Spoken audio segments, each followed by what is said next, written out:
He's trying to get your attention. Ready for you, Hara. Good evening, everyone. Thank you so much for joining us. For those utilizing ASL interpretation services, our two interpreters today are Nathaniel Langerman and Andrea Lamberton. Instructions on how to pin their video can be found in the chat. For those utilizing CART closed captioning services, a link to the streaming service is provided in the chat as well. Thank you so much. Thank you, Yahara. Good afternoon, members of the public, CCRB staff, and colleagues. I'm Pat Smith, a mayoral appointee to the CCRB, named by the mayor just this week as acting chair. On my left is Jonathan Darsh, executive director of the CCRB. I would like to call the CCRB's December board meeting to order. Joining us is Kevin McGinn, a new board member designated by the police commissioner. Kevin, welcome. Can you please introduce yourself? Good evening. My name is Kevin McGinn. I've been appointed by the police commissioner. It's an honor to be here. A little bit about myself. I'm a retired deputy inspector from the New York City Police Department. I did 20 years and retired out of the 6th Precinct in Brooklyn. And actually, Joe Fox was my chief when I retired. He was my boss. So I'm happy to be here. I live in Staten Island. I'm a lifelong New Yorker, lifelong Staten Islander. My parents are actually native Staten Islanders, which is rare these days. So it's a pleasure to be here. I'm excited for this new adventure in my life, and thank you for having me. Also is Esmeralda Simmons. And this is her last meeting after 5 years of very dedicated and profound service with the CCRB. Esmeralda, you want to share a little wisdom on your way out the door? The CCRB is extremely important public agency. It's been my honor and pleasure to serve on the board. I have been a advocate for this agency throughout my entire career, and therefore it was truly culmination of that support for me to serve as a board member. I will continue to be a friend of the CCRB and advocate for its ability to have final adjudicatory powers. Thank you, Esmeralda. Do we have a motion to commend Esmeralda for 5 years of service? So moved. We have a second? No. And all those in favor? All right. Motion carries. Thank you, Esmeralda.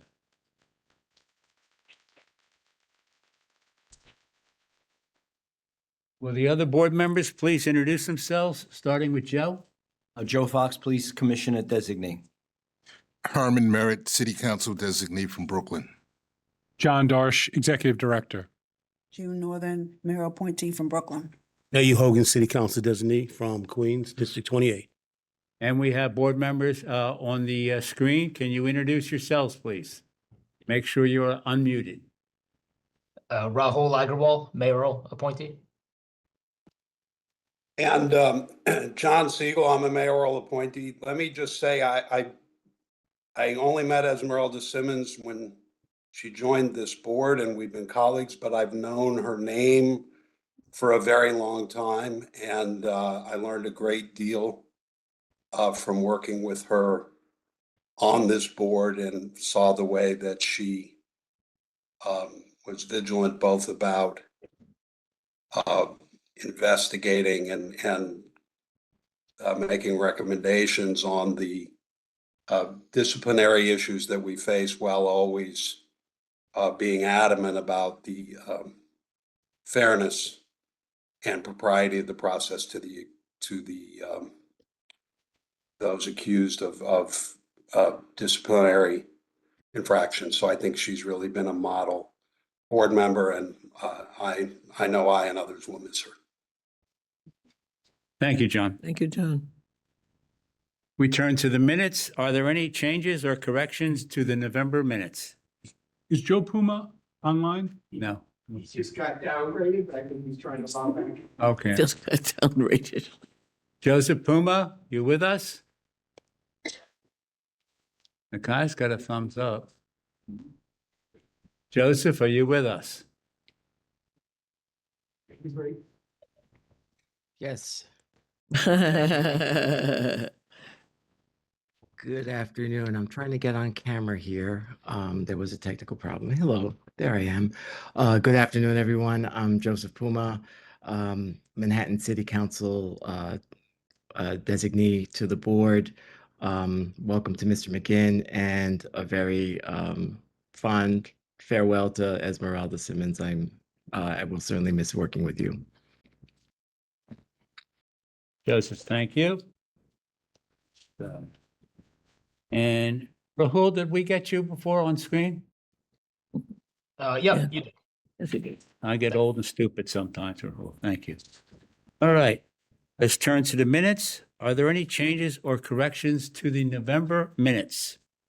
So, Mr. Chair, I believe that we are now down to 7 people in the room, and they're the only ones who can vote. So I think we should table the minutes until next month. Okay, is there a motion to table the minutes? So moved. Second? Aye. Any opposition? Thank you. The minutes are tabled. Okay.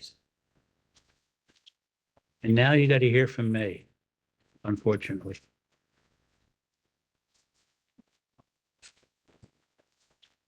So we come to the closing of the year and wait with excitement, curiosity, high hopes, and best wishes for the start of a new mayoral administration.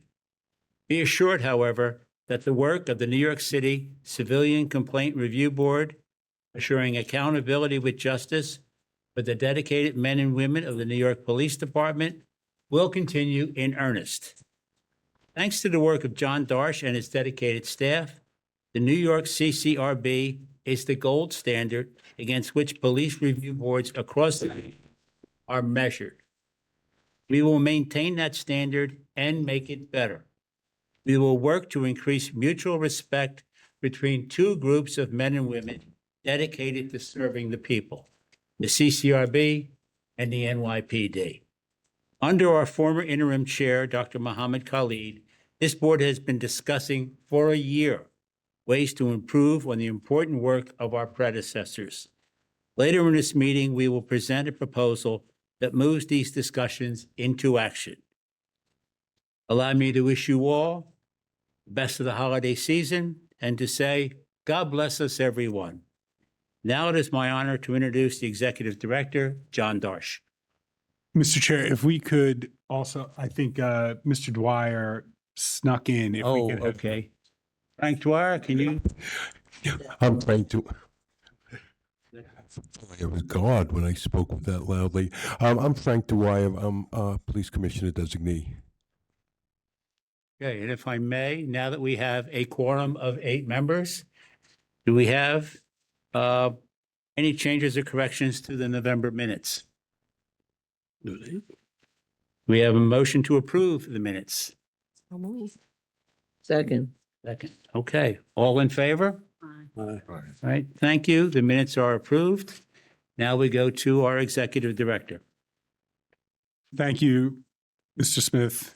My name is John Darsh. I use he, him pronouns, and I'm the Executive Director of the CCRB. I want to congratulate Pat Smith on his appointment as interim chair. I'm looking forward to working with you in this new capacity as you take lead of the agency. I also want to take a moment to acknowledge a departure from our board. Esmeralda Simmons was the public advocate's first designee to the board. Esmeralda has long been a strong advocate for police oversight. She's an accomplished lawyer and a dedicated public servant. Speaking personally, I've truly valued your counsel and your guidance and the time you've been with us. I think I speak for all of us when I say we wish you the best in what's next. As the chair mentioned, this time of year always invites some reflection, and I am pleased with what the CCRB has accomplished over the past 12 months. In testimony to the City Council earlier this year, the agency requested an increase to our budget as well as a 150 position increase in our authorized headcount.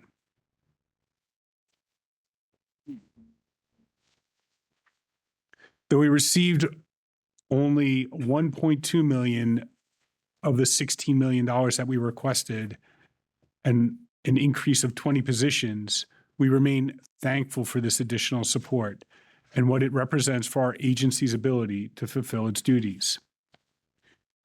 While it is true we cannot eliminate the Strategic Resource Allocation Determination Policy, or SRAD, without full funding of the agency, the new funding has allowed us to revise the policy.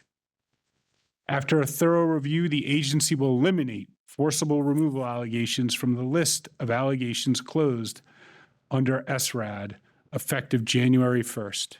I want to thank the entire investigations unit for all the diligent work they do. Our administrative prosecution unit has also been hard at work this year. They've closed 291 cases in 2025 so far and have conducted 29 trials.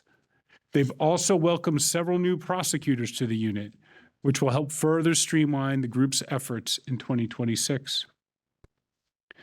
This year saw the CCRB become an even more robust partner in the nationwide police oversight community. In May, we were proud to host a regional meeting alongside the National Association for Civilian Oversight of Law Enforcement, or NACOL. At this convening, oversight practitioners, community members, and others engaged in discussions, training, and networking regarding the civilian oversight of law enforcement. In October, I led a delegation to the NACOL annual conference in Minneapolis, where we further engaged with police oversight leaders from across the country. It was there that our own Yahaira Alvarez was elected to the organization's board of directors. But our most valuable work was done here in our city, connecting with and working on behalf of all New Yorkers. So far, we've received over 5,200 complaints in 2025 alone. That's roughly 15 a day for an agency with a staff of approximately 250 people. I'm grateful for each and every one of them for the hard work they do, whether it's investigating those complaints or supporting the work of our agency in other ways.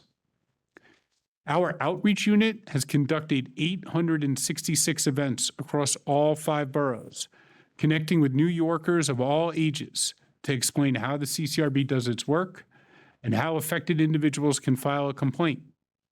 These face-to-face interactions help demystify our agency and build a stronger relationship with communities throughout the city. We've deepened our connection with the youth of New York City through both our Youth Advisory Council and our internship program. These efforts included pilot programs for a new video series and a new podcast. We're thankful for the community partners who supported this youth engagement, like the Best Buy Tech Team, Grand Street Settlement, and Chase Bank. As a reminder, applications for the next Youth Advisory Council cohort are open to all New Yorkers ages 10 through 18 until December 31st. As you can see, we've accomplished a lot in 2025, and there's so much more I don't have time to specifically acknowledge here. From our working group focused on building a trauma-informed agency, to our civilian assistance unit, to our administrative and support staff, and so many others. It's true, 2025 hasn't been without its challenges or difficulties, but the CCRB remains committed to working on behalf of all New Yorkers to investigate complaints of police misconduct. It is my hope that all of our staff are proud of the work they've done this year, and I look forward to continuing that effort in 2026. As a reminder, our office is open for walk-in complaints, but it is also possible to file complaints online at nyc.gov/CCRB complaint, by telephone at 1-800-341-2272 or by dialing 311, or on social media by tagging the agency on Twitter, Facebook, and Instagram. For those wishing to speak during the public comment section of today's meeting, we ask that you keep your questions and comments to 4 minutes. If anyone wishes to file a complaint right now, We have 2 investigators on hand ready to take any new complaints. The investigators on call this afternoon are Emma Steidehar and Rob Bryan. Ruth Villafane is also here from the Civilian Assistance Unit. Thank you all for your presence here today, and we'll now move on to our board's formal business. John, thank you again for the great work you and the staff have done in 2025. And now we move on to Jahai Rose of the Outreach Unit. Jahai, please. You got a mic?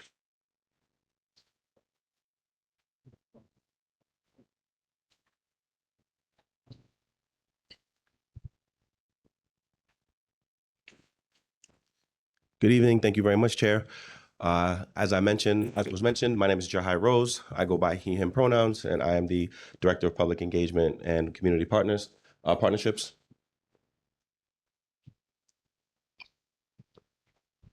So the Civilian Complaint Review Board is the nation's largest independent oversight entity over the largest police force in the country.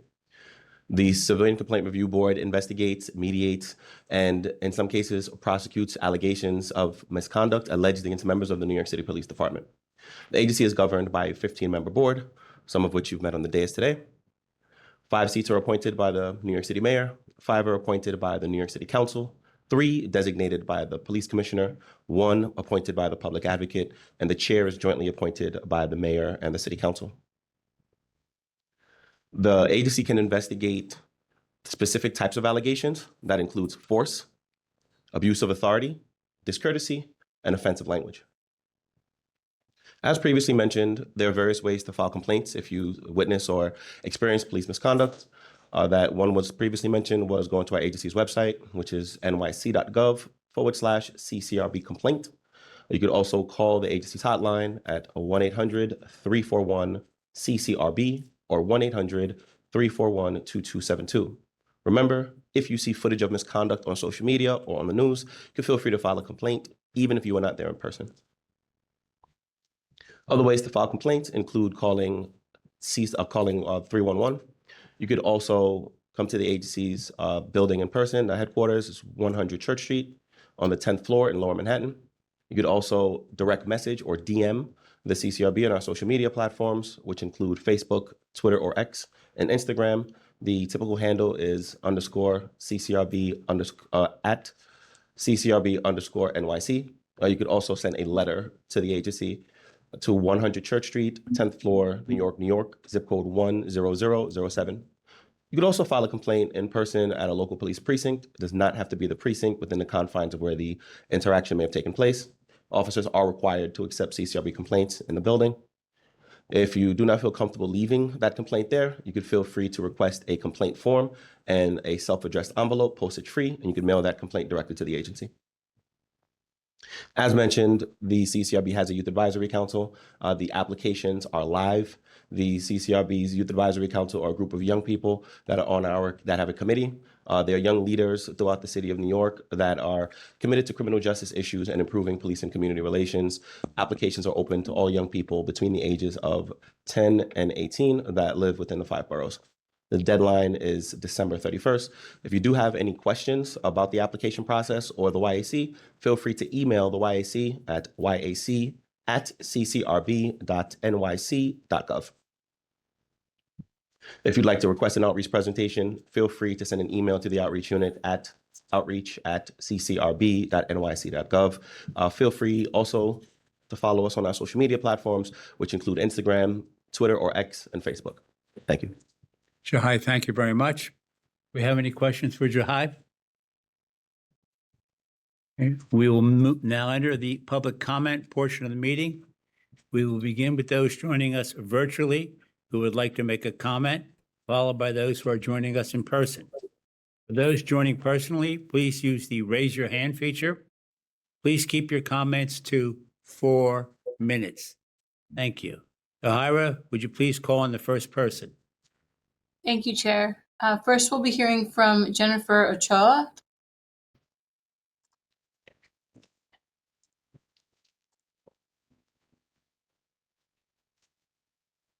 Unmute, please. Yes, good afternoon. Thank you. Hi. My name is Jennifer Cho. I'm a member of the Queens Community Board 4. I just wanted to get some information as to how we can get someone from the CCRB come and do a presentation at one of our board meetings so we can invite the community and they can be more informed of all the changes that are upcoming with the new administration. Thank you. Ms. Ochoa, if you hang online, someone from our team will get your contact information, and we'll be happy to reach out. And probably in Community Board 4, I will go to say hi. All right. Thank you so much. All right, thank you. We have another speaker. You here? Thank you, Chair. Just want to give folks just a couple more seconds.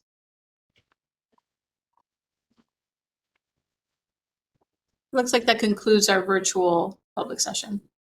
All right, thank you very much. For those joining us in person and are interested in making public comment, please line up behind the podium. And please keep your comments to 4 minutes. Thank you. Business days. Four business- Yeah, right. Merry Christmas. Hi, everyone. I'm Andrew Case, supervising attorney for police and prisons at Latino Justice Pearl First, I want to congratulate Ms. Simmons for your service, and not just for the service that you have done on this board, but for what your service on this board represents.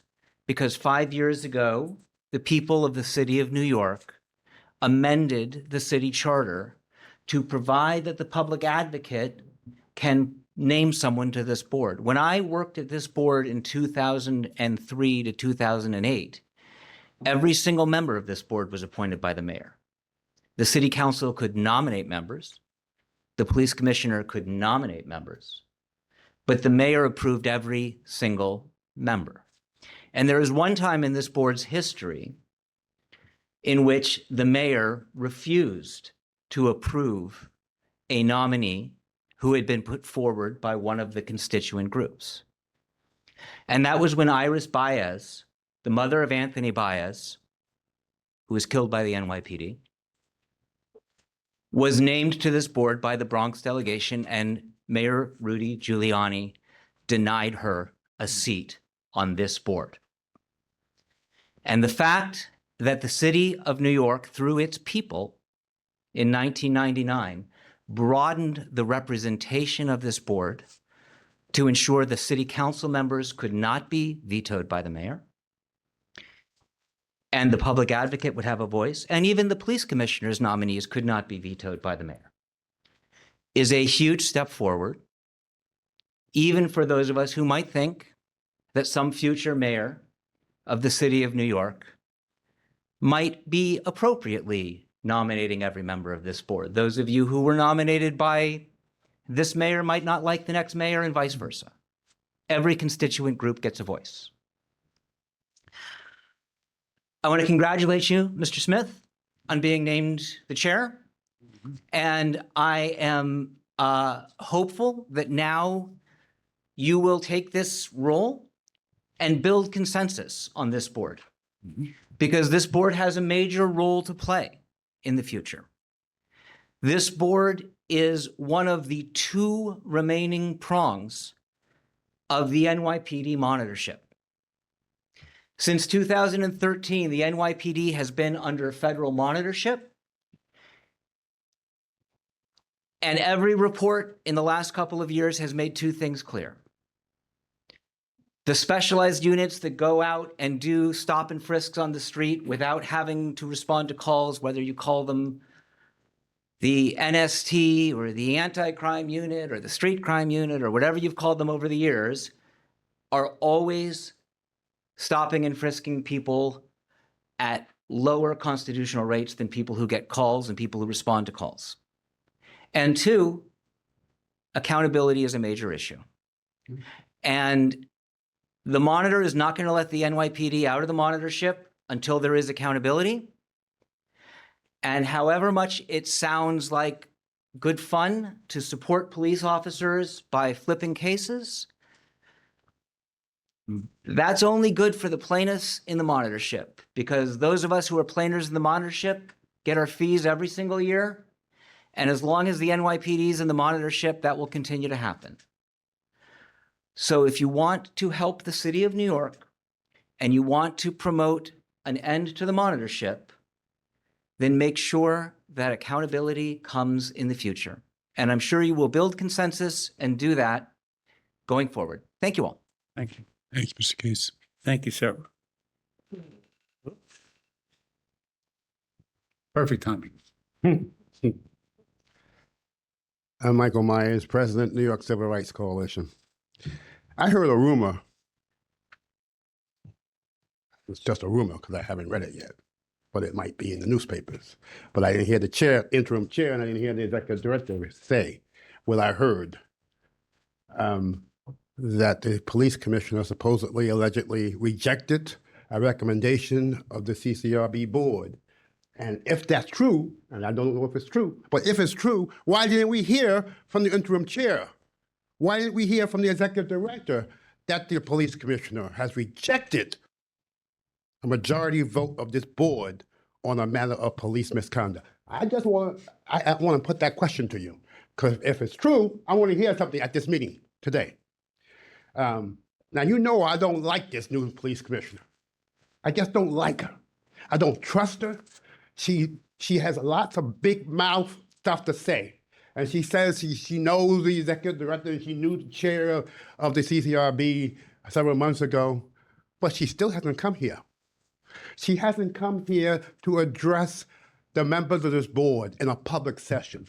Because as I keep telling you every month, we look forward to the police commissioner coming here, and we want to hear what she has to say to you. We want to hear it. And we want to know why she rejects the recommendations of this panel. Why? Not just to you, but we want to hear it. We want to hear from her, the supposed police commissioner. So that's my question to both of you, the interim chair and the executive director. Secondly, I remember a time when Al Sharpton was a militant, and he would come to meetings like this, not this meeting, but he would come to the Board of Education meeting in Brooklyn. And back then, the people they sat up on daisies or something. And Al Sharpton was furious on a matter. And he went over there and sat in the chair's position, right up there. And he got up on the podium and said, "I'm the chair. Meeting dismissed, adjourned." We want to have those days again. We want to have civil rights activists come here again and say, "Meeting adjourned," because you guys are not addressing the issues of the day. How can there be action of a police commissioner that reverses, reportedly, reverses a recommendation, a strong recommendation of the CCRB on a matter involving police misconduct, and there not be any comment from the interim chair, from the executive director, from any of you? So maybe I'm mistaken, but I got it from a reliable source. Maybe she didn't do what I've heard she's done, but she's done that. I want to hear the voices. I want to hear your voices in dissent. I want to hear your voices say, "What the hell are you doing? You just got here. Do you really want to stay as police commissioner and in so doing disrespect the People's Commission?" Finally, to Esmeralda, I respect you, you know that. Almost love you. I don't know why the hell you're leaving. I didn't realize there was a term limit. So in your announcement, nobody said that you resigned voluntarily or the public advocate wants. I resigned voluntarily. Okay, that the public advocate doesn't want you on the committee anymore. But this is not the time to resign. This is not the time to resign, Esmeralda. Sir, We please need conclude. voices like yours on this panel. Let the public advocate take you off if he wants that. But stay. Rescind your resignation. We need strong voices here. We need the people with representatives to speak up. Sir, please conclude. I am concluded. Thank you. Thank you very much. But answer my question. So if you look at on page 31 of my monthly report, there's figure 51, which has NYPD discipline for adjudicated APU cases. And it shows that there were 4 cases in November of 2025 in which the police commissioner did not impose disciplinary action on an APU case. And then if you would turn to page 57 or page 42, figure 57, it lists the 4 cases that had no discipline imposed. And then if you look at page there, that is oversight on our part, and we'll give you the report. And then figure 52 has the NYPD imposed for non-APU cases, and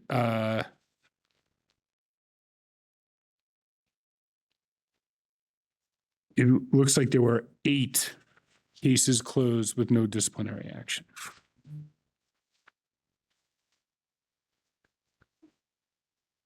But there was no effort to hide it. It was all in the report, and I'm sure that we will get you a copy of the report forthwith.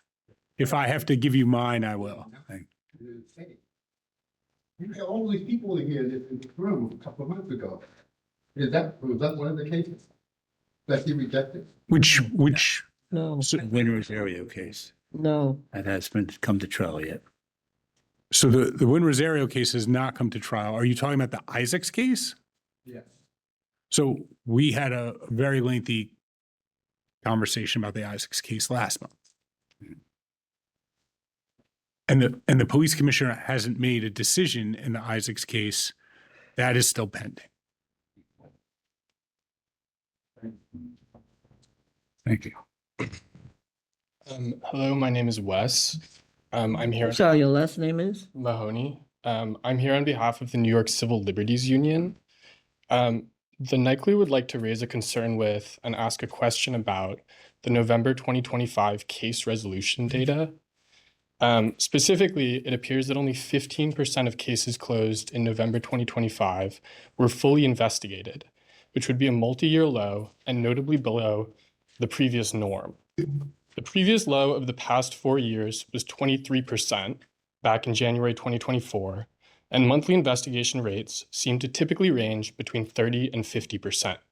For instance, in the immediately preceding month, October 2025, 48% of all cases closed received a full investigation.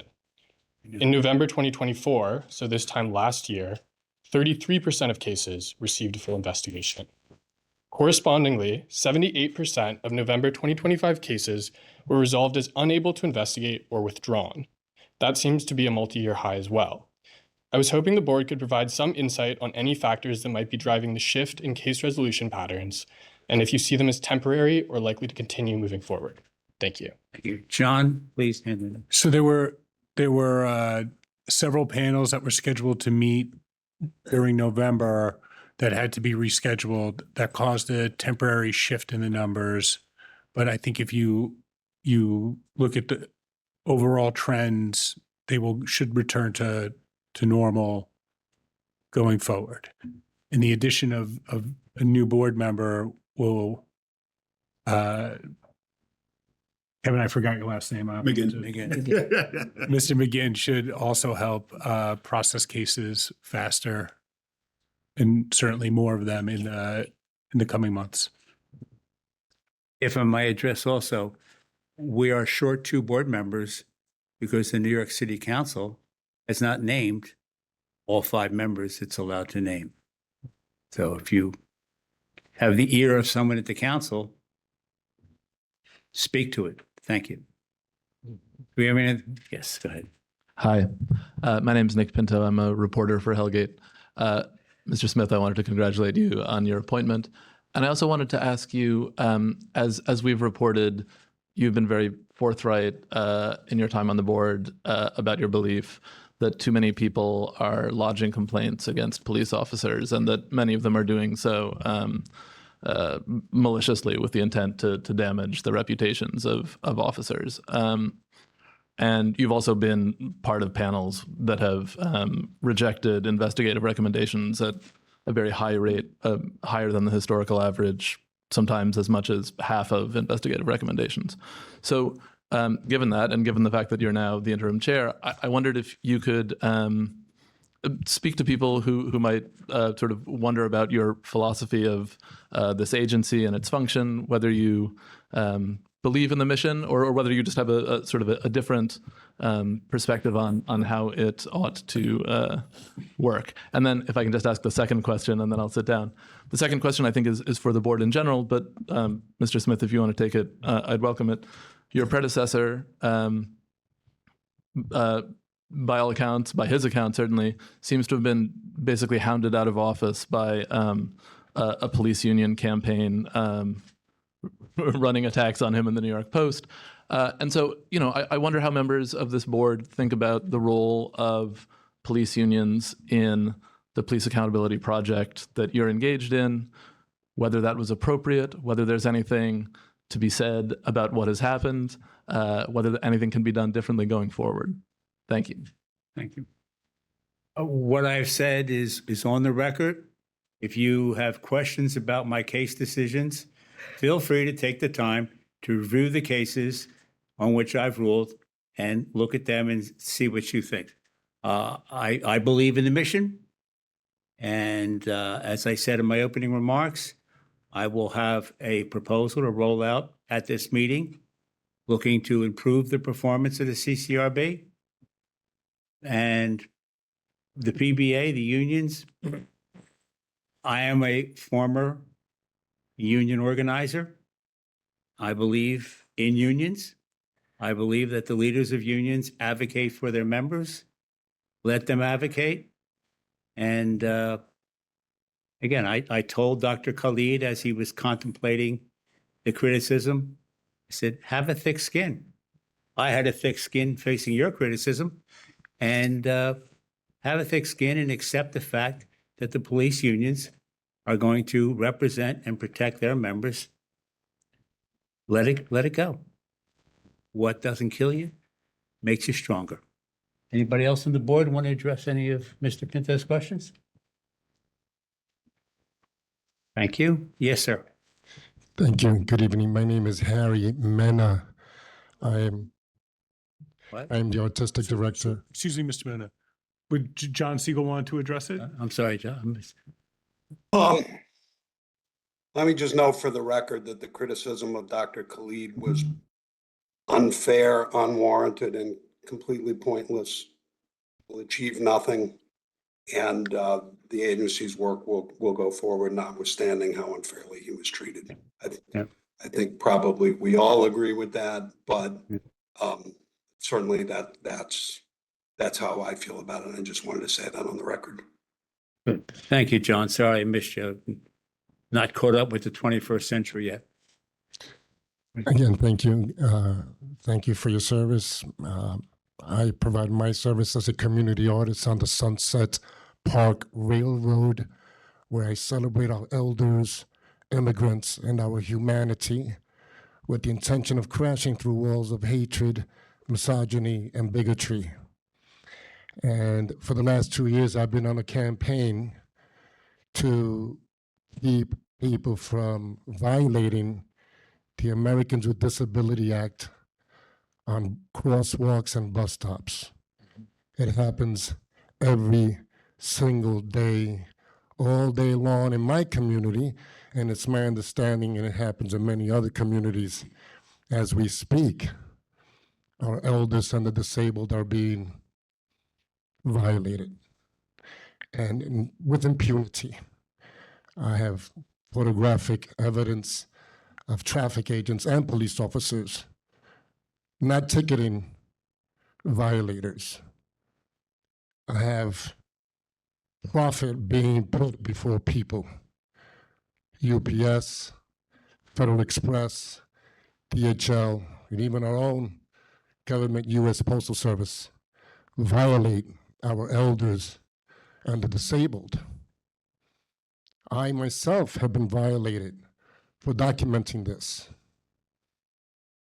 Traumatized, arrested, taken hostage, kidnapped, put into a cell, a dirty, filthy cell that should be on the human's watch list. I've never been arrested before that. I am in mental therapy and physical therapy, and this continues to be a problem in my community, where I am harassed by police officers for documenting their violations against our elders and the disabled every day, all day long. And I came here today to make it very, very public, aside from the videos that I produced on social media, just so that someone would listen, because our council member, as much as I love her, and I do, I voted for her, it's an open, dirty, ugly secret that our elders and the disabled don't matter, that the Americans with Disability Act no longer matters, that profit now comes before people. Please tell me, those on the board, if you would do anything about this injustice that is an open, dirty, ugly secret, because it happens right under our noses. Traffic agents refuse to ticket people parked at the bus stop. I've got them doing nothing, passing right by. Instead, they'll they'll ticket a double parked car, as rightfully so. But those at the bus stop, our elders and the disabled, matter not. And I hope that this sounds as repulsive to you as it is to me. Perhaps you don't live in a community where your elders and the disabled are violated. But I guarantee you, folks, one day you will be an elder.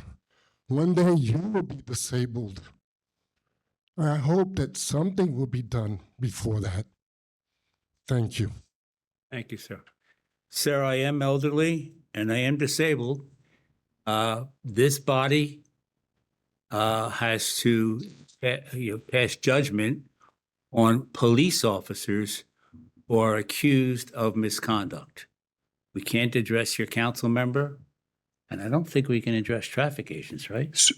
So, but there are things that, so Mr. Mena, Mr. Mena, Also, walk at the bus stop. but Mr. Mena, I just wanted to say, we have an investigator here who is, if you're willing to file, sorry, Rob, I was looking at you when I said it. And so if you could speak with him now and let us know, because we can't handle the complaint until you've made the complaint. That's why. They don't get answered.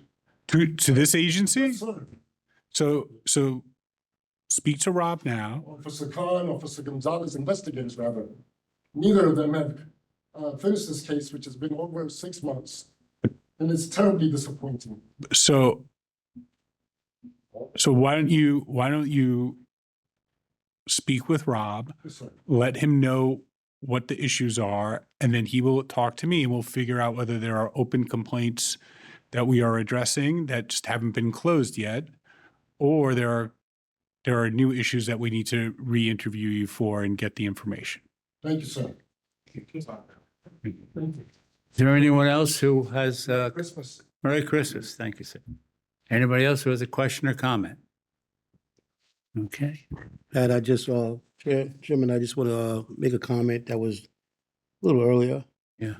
Our board member, John Siegel, had said something that came to mind for me, where I think as soon as possible that we can get information, what was the actual reasons or threats that was given to our former chairperson, so that the board can fully be aware. Because not only was it unfair and unprofessional, but someone who was threatening lives, and so one threat to our chairperson, our interim chair, our former interim chair, is a threat to the board.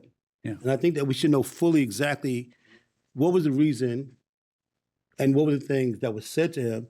Because whatever was said to Dr. Muhammad was said to the rest of us. Right. And I just think want full disclosure, and I just want to put that on record.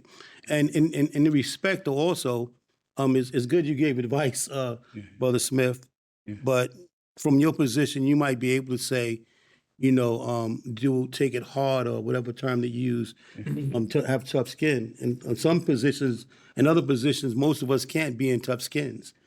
And so we have to be very careful we give that advice when some of us can't be the tough skins when some people can.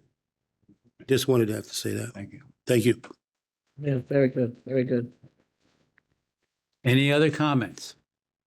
We're moving to old business. Do we have any old business before this board? We're moving to new business. And as I said in my original remarks, I have a proposal to put before this board. I will read this into the record. I call upon this board. Today, there's no action to be taken. We can take the weeks ahead to reflect, to discuss, to amend, and perhaps at our January meeting or our February meeting, we can vote some or all of the items in this proposal. What we are proposing is the members of the New York City Civilian Complaint Review Board recommend an increase in compensation for CCRB investigators, with said increased compensation linked to the measures outlined below. This increased compensation could be decided by a committee composed of a representative of the mayor's office, a representative of the city council speaker, 3 members of the CCRB, including a mayor's designee, a city council speaker's designee, and a police commissioner's designee, and the CCRB executive director or his or her representative. Linked to this increased compensation should be several measures to improve the hiring and training of CCRB investigators. A committee consisting of 3 members of the CCRB, a mayor's designee, a city council designee, and a police commissioner's designee, and the CCRB executive director or his or her representative would make recommendations for development and implementation of these measures subject to full CCRB approval. The measures are improved standards for hiring investigators, including a psychological screening, a bachelor's degree with at least a minor in law enforcement, criminal justice, law, sociology, or some field deemed relevant to the work of a CCRB investigator. A complete review of prior writing and social media posts to identify attitude relevant to the work of a CCRB investigator. Second, review and upgrade training for CCIB investigators, including having John Jay College of Criminal Justice develop and implement a training program for new and current investigators, requiring all new and current investigators to accompany a member of the New York Police Department on an actual night or overnight patrol at least every 2 years in a program coordinated by the CCRB and the NYPD, requiring all new and current investigators to participate in a session in the NYPD Firearms and Tactics Simulator at least every 2 years, requiring all new and current investigators to attend classes at the NYPD Academy, with the CCRB and NYPD selecting classes which best help the investigators better understand the nature of police work. This is my proposal, members of the board. You all have a copy of it. Welcome any comments today. And beyond that, we can reflect and come back to this in a month. Was no motion. There was no motion. I definitely have comments on this. All right. First of all, this is not a, this is your chair's recommendation. It's not a CCRB recommendation. I understand. These are my comments, all right? So let's make clear that these are your personal comments, your personal recommendations, not the board's recommendation. I have some overall comments about it, and I think the essence of what you're attempting to do is to improve the quality of the investigators. But I think the way you're going about it, Chair, is disrespectful to the staff. It's disrespectful to somebody, the current investigators, and it's even disrespectful to the members of the force. Why do I say that? Number one, when you're talking about personnel issues, the first thing that most boards do is discuss personnel issues with administration, and particularly with executive administration and with HR, to see whether or not the recommendations make sense in the whole view of the City of New York workforce. I had the dubious privilege of once working at Corporation Counsel office, and one of my assignments was the Civil Service Board for the City of New York, and I had to review the regulations for hiring of several thousand titles to see whether or not they were disparities, unnecessary disparities. And I'm a racial justice lawyer. I wasn't working as that. I was working as a civil rights attorney under the Corporation Counsel in this building, by the way, 6th floor. Well, I learned a lot. I learned particularly that the City of New York tries to align positions and titles in bunches, in groups, and they want the experience, the qualifications, and the salary rates to be aligned. This recommendation is onerous for investigators.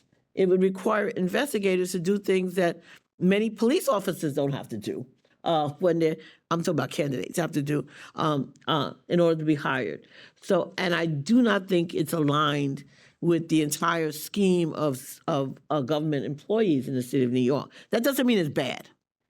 That just means that it's maybe inappropriately handled, which is why I suggest that this entire thing be tabled until there's a discussion with administration about how this could work, what's good, what's workable, what's not workable, what's going to be rejected by the city, what's going to be rejected in terms of possible increases in salary, and definitely in return in regard to qualifications. Secondly, I have a major objection to the scheme under which you've laid this out to be determined. First of all, I'm opposed to it. Let me say that in the record. I'm opposed to it. I will not motion it. I will not second it. And if I were here in the months to come, I would vote against it. And instead, ask for the staff to come up with recommendations in response to your recommendation. But in your recommendation, you slight the Public Advocate's Office. I am the first representative of the Public Advocate on this board. You have representation from every other appointing authority on this board for your 2 committees, which are supposed to be looking at whether or not compensation and looking at hiring and training. Every single elected official that appoints this board is represented in your committees except the Public Advocate's Office. I think that slight is horrendous, not just because I'm sitting as the Public Advocate's representee, but because the Public Advocate has this Public Advocate, and I think every Public Advocate in the future will have a real interest in seeing that the CCRB does its job well, and that the view of the Public Advocate's Office are incorporated in any changes to this body, including the staffing. Finally, there are some things in here where you repeat things that are inappropriate. You call for a council speaker designee when it should be a council designee. I'm looking at it as an attorney, so I will go through line. I redlined it and all the errors that are in here in terms of what you're trying to do, I think, even if I was supporting what you're trying to do, and how there are errors in there. And I also do not believe that John Jay College should be highlighted out as the only place that training could be conducted for our staff. I can think of several other places. I'm not against John Jay College. I'm a CUNY person, so definitely, John Jay's a great place, but it's not the only place. So therefore, there should not be any exclusivity. And in addition to that, the New York City has training courses already for various issues, and some of those courses for staff need to be looked at to see whether or not they could satisfy some of the things that you're attempting to do. All of the other things that you recommend, a bachelor's degree, having it be law enforcement, et cetera, I would have to see how that would work in terms of other staffing with other agencies. They don't require police recruits to have these degrees. So it's a little interesting that people who will be looking at the police officers will have more training in academic training than the actual officers themselves. And in regard to ride-alongs and firearms, et cetera, I don't think you need to go on a firearms range to learn about firearms. And I have long held that I think it's a good idea for everybody to do at least one ride-along. I think once every 2 years is onerous, but I'm just commenting on your ideas in terms of having people understand what police officers actually go through. And I hope that you were considering giving them bulletproof vests. Those are my comments to date. I recommend that this not be taken up by the board. I recommend that instead to you, Chair, respectfully, that you give this to the staff, have a real conversation with the administrators about it and work it out and see what they think is a good idea, and address what things they might think would harm us in recruiting and what things they think will harm us in retention. I'm always for a raise in salary. I don't have any problem with that. Everybody here needs to get more money. That long, now I may not be on the board anymore, but I'll still be a member of the public. If you want my comments as this thing rolls out, I'll be very happy to give them to you. If I may, Thank you for your efforts. Well, thank you. You said I kind of sprung that we have discussed this in our executive sessions for at least a year. We have not discussed it with the staff. We haven't discussed it with the staff, not yet, no. I've discussed it. That's the disrespect I'm talking about. I was an executive. Okay. I was an executive for a state agency. And they're the first people you talk to about whether this is a good idea. But I like your spirit. Well, thank you. I like your spirit too. Do we have any other comments? Questions? Just that, if you don't. John Siegel has John, yes. has a yellow hand up.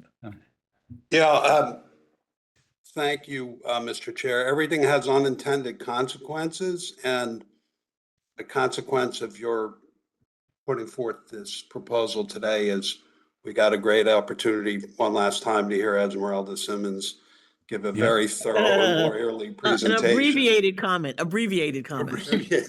So I thank you for that and for raising the issue. Look, we're in the 47th or 48th month in which this board has had no duly appointed chair. Mm-hmm. And I'm glad to discuss these issues. But I think very clearly, in my view, when we are hopefully on the precipice of a new administration on both sides of City Hall, that should result in finally, after 4 years, having an appointed chair. I don't think this board should be taking positions that have fiscal and operational impact before the transition and the new administration has its opportunity. That's my view. I'm glad to discuss it, and there's a motion in the future that'll. Frank. Well, first, I view this as a working document, as sort of an opening statement of these are some things that one of the board members who was proposing this before he was named interim chair. So it sort of ends up a certain irony his role. So, I mean, I would think any organization day in and day out wants to say, how can we make our organization better? And I totally agree, but I certainly, I don't want to speak for Mr. Dosh, but that's what he does all the time, dialogues with us about how to make things better. So I don't know. I don't want to speak for you, but I don't think I'd be shocked if he was offended that a bunch of ideas were thrown out to discuss how to make the organization continuing to be better. I've always said, and I've raised it over the years, that I think all board members should spend a day in the police academy and go to the tactics house and such things. I just think it's an opportunity for learning. So I think that's good. This organization has evolved into looking at very sensitive matters that require great discernment. In some cases it's very easy to see what's right or wrong, what's sexually offensive, what's biased. But other cases are very sensitive in the sense that, God, these are hard decisions to make. And the fact that since, I guess, at least the 1970s, the 1960s, we've been giving police officers at least one-day psychological exams to help identify bias in them, and help identify other things that these exams can surface. So, I mean, I view that as a very healthy recommendation, that if somebody is investigating bias, they certainly would want, as a city, as an organization, to make sure that their own biases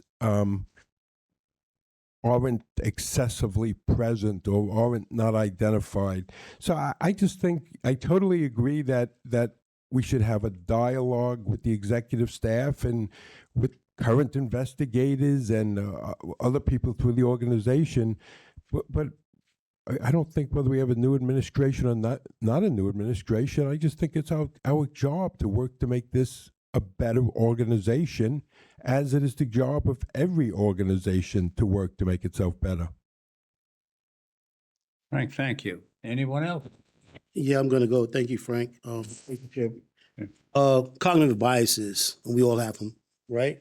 Yep. You know, you look at something and you pay attention. It might seem so totally different to you in one sense, but the way you looked at it from your experiences and you put stuff in historical context, it looks different. One of the things that out of it, I look at what is the intent and what's inside the content, inside the proposal. There's a piece that said 5 years historical of social media that was in there. I think it was yesterday, when the Trump administration, not only asked for 5 years of back history in social media, this is for tourists that are coming in. So where do we start, and where do we stop? And and to the point where now they ask for social media. Now they want everyone that you spoke to the last 10 years, every phone number that you knew the last 5 years, just all the way from your grandparents to your children. This is what's happening in the new administration. So at what point do we look at stuff and then come together as a collective, as a board, and know it's feasible and respect to prevent in front of the public? Because when these things get out, a lot of people go home, and people that's looking at us on the internet, are saying, "Wow, look what the board has done." We've been accused so many times about how we vote and what we do. And that's not the consensus of the board. And I don't want to be making divisions, but just look at what's being said. What is the intent? What is the reason? And we need to have that conversation either in executive session, or when we speak with staff. But if we keep going down these roads where we're taking positions, personal positions, and it makes it that we're all agreeing to those personal positions, we're going to feel the people that we say we come to serve. And I'm on this board to be a servant of not trying to destroy policing and policies or police culture, but try to correct some of the errors that are made by police misconduct. And we all want a better police force, right? I think that's what we do. That's what we want. In regards to who does it or not, I think we should just really look at those measures as they come, not as we look at them as we feel about them. Thank you. Anyone else? Any other insight? See what you got yourself into. Was it the proper subject for closed session? We will go on. Yes. Do we have a motion to adjourn? So moved. We adjourn to executive session. And thank you all. Have good holidays. See you in the new year. Buddy, bye.